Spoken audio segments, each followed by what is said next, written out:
Significa na prática para o agro essa nova lei verde que prevê uma restauração de 20% do território europeu, é isto? É isso, exatamente. A lei, foi incluído um dispositivo logo no final da aprovação dessa lei que determina que a lei passe por uma comissão de segurança alimentar antes de ser promulgada.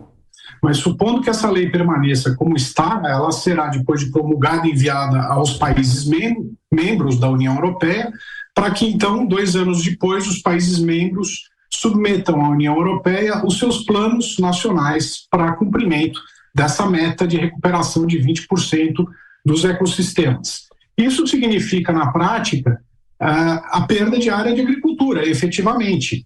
Eu posso dar um exemplo de um dos países europeus, que é a Dinamarca. A Dinamarca tem hoje uma área de aproximadamente 76% do seu território, que é área de cultivo. E esse cultivo que se faz na Europa não é parecido com o nosso aqui, né? Nós temos aqui práticas muito mais sustentáveis de plantio direto, de cobertura de solo, etc. Lá eles fazem no sistema anterior, que é o sistema de subsolar, arar, gradear, etc. E o restante do território do país é alocado para a pecuária, para pastagens ou para a ocupação humana, né?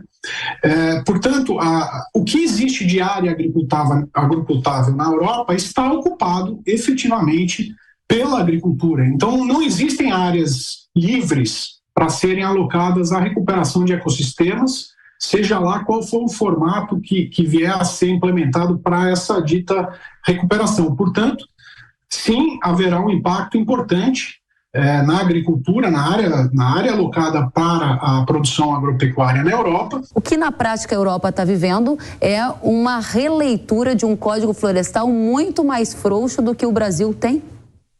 Eles não têm nenhum tipo de restrição, né?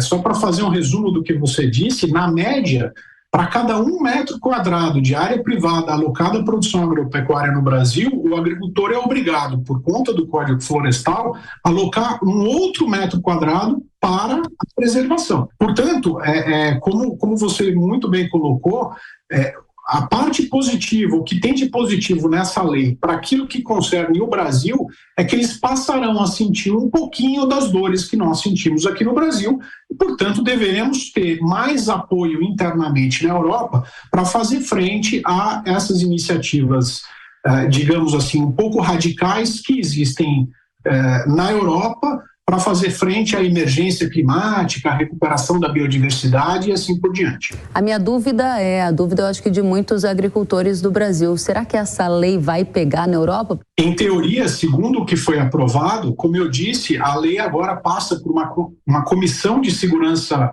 alimentar da Comissão Europeia, que, supondo que não haja nenhuma alteração nessa comissão, os países membros terão 2 anos para apresentar planos nacionais em atendimento a essa lei e, teoricamente, o objetivo é que esteja implementado esses 20% de recuperação de áreas de ecossistemas até 2030. Isso é o que diz a teoria. Mas, na prática, a Europa não é muito boa em cumprir acordos ambientais. A Europa tem a tradição de, se não descumprir os acordos que assume, de refazê-los. Um bom exemplo disso é o próprio Protocolo de Quioto, que foi negociado a nível global e depois foi substituído pelo Acordo de Paris. Então foi feito um acordo climático global, os europeus e os americanos melaram esse acordo e construíram outro acordo no lugar. Então eu diria o seguinte, eu acho que no curto prazo a tendência é que a implementação dessa lei avance, mas conforme os custos e os benefícios, que são muito difíceis de serem mensurados pela população, pelo cidadão europeu, passem a acontecer, eu acredito que haverá muita resistência, porque o custo social e econômico para implementar essa lei será gigantesco. Então eu acho que é muito provável que nos próximos anos, ao nos aproximarmos aí da virada da década, nós deveremos começar a ver uma volta a um modelo um pouco mais racional, um pouco mais calmo, um modelo que privilegie os recursos estratégicos vitais de qualquer país, que são energia e produção de alimentos. Então eu sou pessimista no curto prazo, mas otimista no médio prazo.